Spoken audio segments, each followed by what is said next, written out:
40 vạn, mắt không thèm chớp, một lời cũng không nói với tôi đã đưa cho em trai cô rồi. 40 vạn này, tôi đã nói với cô chưa? Đây là tiền chúng ta sau này dành dụm cho con cái. Căn nhà nhỏ chúng ta đang ở, có phải sắp tới phải đổi nhà không? Chuyện này tôi đã nói với cô chưa? Vậy bây giờ chúng ta, nhà cửa có thể từ từ tích góp rồi mua sau được không? Cô có thể nghĩ cho cái gia đình nhỏ này của chúng ta trước được không? Tôi xin cô đấy, tôi không nghĩ cho gia đình nhỏ này chỗ nào chứ. Chúng ta còn trẻ. Chuyện con cái cũng phải vài năm nữa. Anh xem có nhà nào sinh con xong mới đổi nhà không? Xe thì anh hỏi nó ấy. Còn em trai tôi, anh hỏi nó, anh cứ hỏi nó. Xe của em trai tôi là mua bằng tiền thách cưới của tôi. Tiền thách cưới này đã đưa cho nhà tôi rồi. Muốn tiêu thế nào là do tôi quyết định. Là do tôi sắp đặt. Liên quan gì đến anh? Cái khoản tiền thách cưới này. Xe mua lúc nào? Lan Lan, là sau khi chúng ta kết hôn. Sau khi kết hôn, em trai cô cần xe. Em trai cô cần xe hả? Hai người kết hôn mấy năm rồi? 3 năm rồi. Em trai cô năm nay 20 tuổi. Đúng, nếu tôi không nghe nhầm, không nhớ nhầm thì là 17 tuổi. Cô, em trai cô 17 tuổi là lúc hai người kết hôn. Khoảng 17-18 tuổi. Một thằng nhóc còn đang đi học. Nó cần xe gì chứ? Phải đấy, nó cần xe gì? Vì mẹ tôi muốn chuẩn bị trước cho em trai tôi. Chỗ nhà tôi ở quê, người ta kết hôn sớm. Anh nói xem bây giờ, một thằng con trai, không nhà không xe thì ai thèm lấy. Bà chị gái cưng em trai đến mức bất chấp, vì để lo cho em trai cưới vợ mua nhà, lại có thể đem hết tiền tiết kiệm, đưa hết cho em trai. Kết quả là khi mẹ chồng lâm bệnh, phẫu thuật cấp cần tiền cứu mạng, phận làm con dâu lại chẳng giúp được chút gì. Khi người chồng biết được sự thật, nổi trận lôi đình, cô ấy là do tôi bỏ tiền ra mua về đấy. Cô điên rồi hả? Này, anh nói ai điên? Mua về. Anh nói bỏ tiền ra là sao? Thái độ của mẹ cô lúc đó chẳng phải là... Ý anh là thái độ của mẹ tôi á? Chính là bán cô đi để cho em trai cô dùng số tiền đó sao? Anh có tôn trọng người khác không hả? Gì mà bán tôi? Lúc đó ý là sao hả? Lúc đó thì sao nào? Hơn 3 năm trước, lúc kết hôn thì đã sao? Lúc đó, khi chúng tôi chuẩn bị bàn chuyện cưới xin đến nhà họ, mẹ cô ấy đã nói cậu phải chuẩn bị một căn nhà, một chiếc xe và 18 vạn tiền thách cưới. 3 thứ, nhưng cảm giác của tôi lúc đó là 18 vạn tiền thách cưới này, bà ấy sẽ không cho các người mang về nhà chồng đâu. 18 vạn tiền thách cưới này, bà ấy chuẩn bị để cho con trai bà ấy sau này cưới vợ cũng được. Mua nhà hay mua xe cũng được, là để cho nó dùng. Mẹ tôi chưa bao giờ nói những lời như vậy. Không à, mẹ cô thì cần gì phải nói thẳng ra, không phải sao? Ý của mẹ cô thể hiện còn chưa đủ rõ ràng à? Sao anh lại nghĩ về mẹ tôi như thế? Mẹ tôi còn nói không? Mẹ vợ anh còn nói không hả? Chỉ là, lúc đó... Không hề, tất cả đều là anh tự suy diễn. Mẹ tôi có nói thế không? Mẹ tôi từ đầu đến cuối chưa từng nói số tiền đó phải tiêu cho em trai tôi. Đúng thế, người chồng tên Chí Hào đã giận dữ mắng vợ mình là Lan Lan, nói rằng cô ta chỉ là người anh bỏ tiền ra mua về, bây giờ không muốn nữa. Thì ra hai người đã kết hôn hơn 3 năm. Nhắc đến chuyện bàn cưới hỏi 3 năm trước, sự bất mãn trong lòng Chí Hào bắt đầu không kìm nén được nữa. Khi đó, mẹ vợ anh đã hết giá trên trời, nói thẳng rằng muốn cưới thì phải chuẩn bị một căn nhà, một chiếc xe và 18 vạn tiền thách cưới, đồng thời không có một đồng hồi môn nào. Điều kiện gia đình Chí Hào chỉ ở mức trung bình, bố mẹ anh phải dốc hết của cải mới mua được nhà và xe. Sau đó, anh phải vay mượn bạn bè, chạy vạy khắp nơi mới gom góp được 16 vạn. Anh mang số tiền đó đến gặp mẹ vợ. Chí Hào cho biết, đến tận bây giờ anh vẫn không thể quên được cái vẻ coi thường nó của bà mẹ vợ. Con tỏ ra nghiêm túc nói rằng, đây đều là để chứng minh, rốt cuộc nó có yêu con gái bà ấy không. Nhưng ai mà ngờ được, hành động tiếp theo của bà mẹ vợ càng khiến người ta tức đến sôi máu. Chí Hào nghiến răng nghiến lợi nói, mẹ vợ sau khi nhận được tiền, hôm sau đã dắt cậu em vợ 17 tuổi đi mua xe. Chí Hào cho rằng, tiền thách cưới đáng lẽ phải đưa cho hai vợ chồng trẻ trang trải cuộc sống. Lan Lan lại khăng khăng tiền thách cưới là cho mình. Muốn tiêu xài thế nào cũng không liên quan gì đến Chí Hào, và bảo anh cứ lo chuyện của mình đi, bớt lo chuyện bào đồng. Chí Hào vẫn luôn cảm thấy, cậu em vợ 17 tuổi không biết lái xe, mua chiếc xe 10 mấy vạn đúng là lãng phí. Thật không thể hiểu nổi. Tiền của người ta, từ lúc kết hôn ấy à. Thẻ lương của tôi cũng vậy, thu nhập thêm thường ngày của tôi cũng thế, toàn bộ đều do cô ấy giữ. Cho nên những chuyện nhỏ nhặt, cô ấy chưa bao giờ hỏi tôi. Trong tình huống tôi không hề hay biết, sau này tôi phát hiện ra, cô ấy mới nói cho tôi biết, để thể hiện tình yêu của mình. Chí Hào không bao giờ giấu quy đen, lần nào cũng đúng, hẹn đưa thẻ lương của mình cho vợ. Đối với vợ trước nay đều không hề giấu giếm. Chi tiêu hàng ngày cũng đều là tiền tiêu vặt vợ đưa cho. Ra ngoài ăn cơm với bạn bè cũng đã báo trước từ sớm. Tuy nhiên, đối với việc vợ tiêu tiền thì Chí Hào lại rất hào phóng, chưa từng keo kiệt một xu một hào. Ngay cả quà vợ chuẩn bị mỗi lần về nhà ngoại toàn là thứ trị giá mấy nghìn, thậm chí cả chục nghìn. Anh cũng không bao giờ nói hai lời, tất cả đều coi như báo hiếu. Nhưng có một lần, Chí Hào thật sự không thể chịu đựng nổi. Từ ban đầu vài nghìn, đến sau này tiêu cả mấy chục nghìn. Bà nói xem, một người già, mẹ bà, riêng mẹ bà mua thực phẩm chức năng đã hết 30-40 nghìn rồi ấy chứ. Bao nhiêu 30-40 nghìn? Thế thì cô hỏi bà ấy đi. Cô hỏi bà ấy tiền đi đâu rồi, đó là thực phẩm chức năng nước nào, chẳng phải rất đắt sao? Hơn nữa bây giờ kinh tế chúng ta có điều kiện rồi. Tại sao tôi không thể cho mẹ tôi cuộc sống tốt hơn? Nó là tiền cô kiếm được à? Nó là tiền cô kiếm được à? Lấy là tiền cô kiếm ra, không phải tiền tôi kiếm ra sao? Cô thì kiếm được bao nhiêu tiền? Nó không phải là tiền chúng ta cùng nhau kiếm được. Sao? Vừa rồi chồng cô, Chí Hào, cũng đã nói rồi. Rất nhiều chuyện là trong lúc anh ấy không hề hay biết, cô đã tiêu số tiền đó đi. Hiếu kính cha mẹ, hoặc là chu cấp cho em trai. Có phải có tình huống như vậy không? Đúng, bởi vì tiêu toàn là tiền lẻ đối với tôi mà nói. Tôi thấy đối với cô là tiền lẻ. Cô có biết số tiền đó trong cô đây phải kiếm trong bao lâu không? Cô có biết tôi ngày ngày ở ngoài làm những gì không? Vợ dám mạnh tay chi mấy chục nghìn cho mẹ vợ mua thực phẩm chức năng, mà chưa từng bàn bạc với Chí Hào, hoàn toàn không có Chí Hào ra gì. Theo Lan Lan thấy, đây chẳng qua là hiếu kính bậc bề trên. Chút tiền còn con, chỉ cần cha mẹ khỏe mạnh là được. Vậy mà từ đầu đến cuối cô ta chưa từng để tâm đến cảm xúc của Chí Hào, càng không hề nghĩ cho tổ ấm nhỏ của họ. Chí Hào bất lực vô cùng. Vợ một lòng chỉ mua đồ cho nhà ngoại, không hề tiếc tay. Nhưng đối với bố mẹ chồng thì lại tỏ vẻ chán ghét, chưa từng chủ động mua đồ bổ hay quần áo mới cho bố mẹ chồng. Mọi việc đều ưu tiên bố mẹ đẻ trước. Những điều này Chí Hào đều có thể nhịn. Nhưng có một chuyện, cô ấy giấu tôi. Và em trai mua trả góp một căn nhà. Nói là chuyện sau này. Số tiền 40 vạn đó thực ra cũng đã nói với anh rồi, nhưng không nói là lấy toàn bộ tiền tiết kiệm của chúng ta để mua cho em trai. Lúc trước nói là tiền trả trước. Chúng ta giải thích một chút. Nối tiếp đi, lúc đó nói là tiền trả trước phải không? Nhưng tôi không ngờ cô ấy lại giấu tôi trả hết tiền mua căn nhà này. Nhưng mà chuyện này tôi biết được từ lúc nào? Chuyện này là hồi tháng 1 năm nay. Mẹ tôi vì nhập viện phẫu thuật mà tôi mới biết đó. Cô biết không? Cô biết lúc đó tôi ở cửa phòng phẫu thuật, tôi đã lo lắng đến mức nào không? Tôi hỏi cô tiền đâu, cô cứ ấp anh ấp úng, không chịu nói. Tài sản sau hôn nhân đều do Lan Lan quản lý. Tuy nhiên, khi mẹ của Chí Hào bệnh nặng, đang cần tiền gấp để cứu mạng, trong thẻ vốn có đến 4-50 vạn tệ. Vậy mà cứ như bốc hơi khỏi trần gian. Khi Chí Hào sốt ruột hỏi vợ, cô ta lại trả lời ậm ừ, không rõ ràng. Lúc này, trong lòng Chí Hào đã có dự cảm không lành. Vậy thì, vợ anh ta rốt cuộc đã dùng số tiền khổng lồ đó vào việc gì? Thì ra, em vợ sắp tốt nghiệp đại học, có bạn gái, và đã hẹn ước tốt nghiệp xong sẽ kết hôn. Mẹ Lan Lan biết chuyện liền đến nhà hỏi mượn tiền. Thế là, sau khi Lan Lan bàn bạc với Chí Hào, đã đồng ý cho họ vay tiền trả trước mua nhà, còn lại để dành cho gia đình phòng khi cần. Nhưng ai ngờ, ban đầu thì nói ngon nói ngọt, sau đó Lan Lan lại là một cú đảo ngược kinh thiên động địa. Cô ta cả gan giấu giếm Chí Hào, đem toàn bộ tài sản tích cóp của gia đình đưa hết cho em trai mua nhà. Sau khi Chí Hào biết sự thật, cả người suy sụp. Hôm đó, ba tôi gọi điện nói, trong bụng mẹ tôi có thể có một khối u.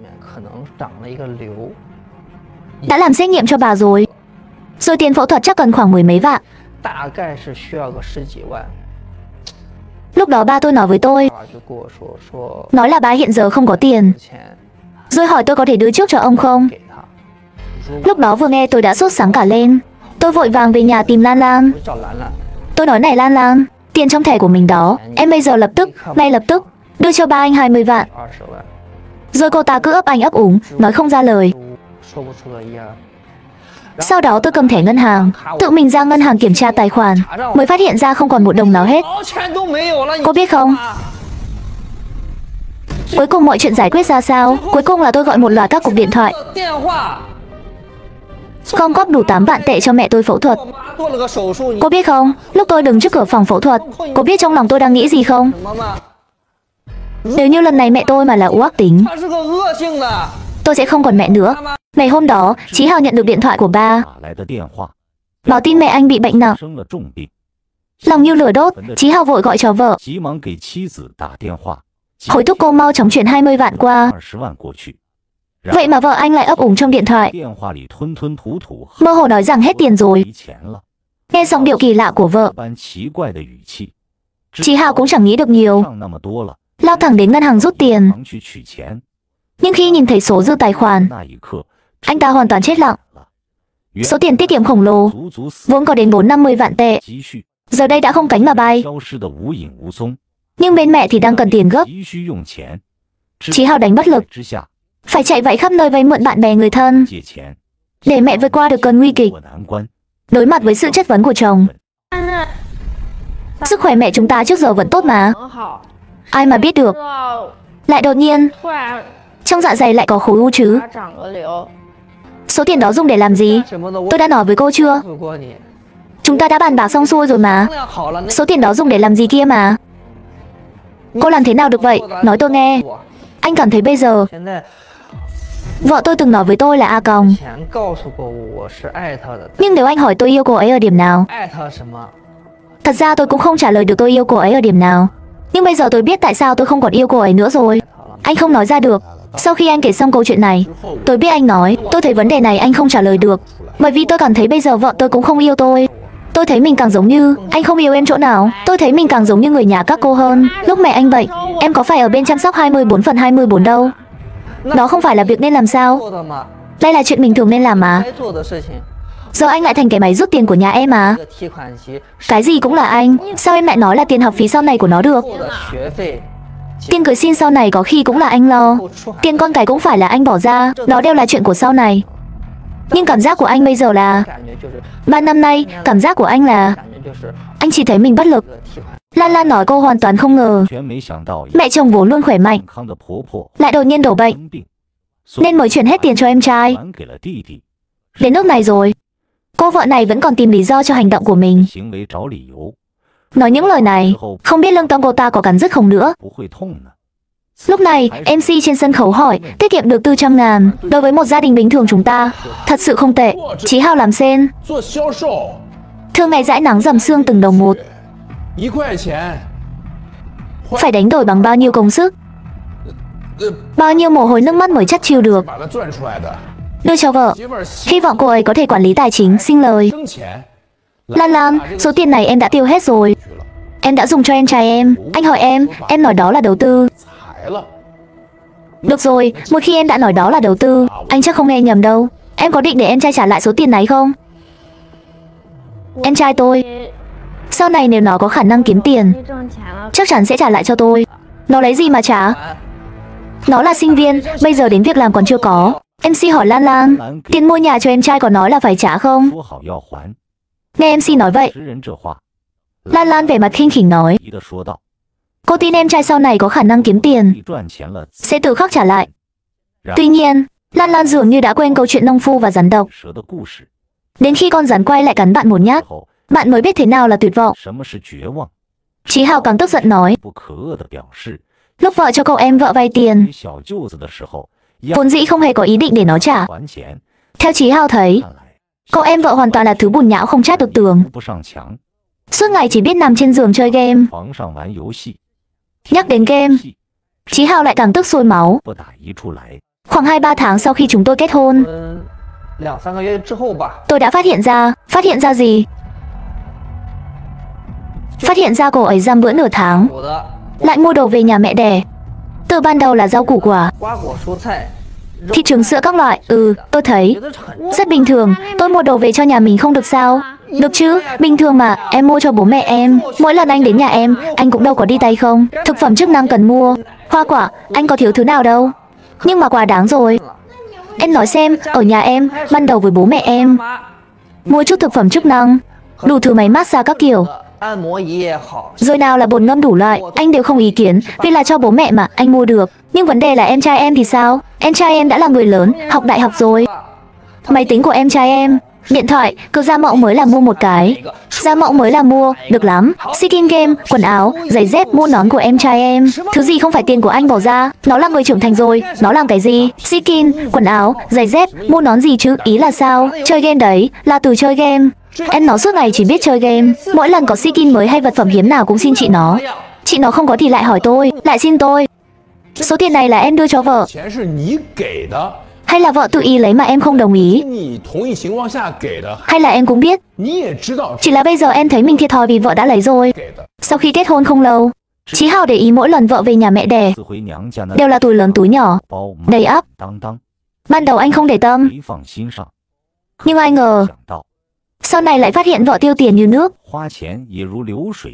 tiêu xài hoang phí. Tiền cho em vợ đi học đại học, đủ thứ không kể xiết. Ai ngờ đều do Lan Lan lo liệu hết. Nào là quần áo, giày dép hàng hiệu, rồi cả laptop, điện thoại đắt tiền nữa. Chỉ cần điện thoại ra mẫu mới là em trai vợ mở miệng. Lan Lan mua ngay cho nó. Thậm chí tiền chơi game cũng là Lan Lan móc túi trả. Chí Hào chỉ biết ôm một nỗi nghi ngờ. Em vợ lấy gì mà trả nợ đây? Gia đình này cứ như lũ ma cà rồng, đói khát vậy. Cứ bám giết lấy anh, không ngừng bòn rút Chí Hào. Dù đã đến lúc này, mẹ vợ từ trong thâm tâm vẫn coi thường Chí Hào. Chí Hào bất lực bày tỏ, kể từ vụ tiền thách cưới, anh đã hiểu rõ giữa mình và mẹ vợ có một rào cản sâu sắc.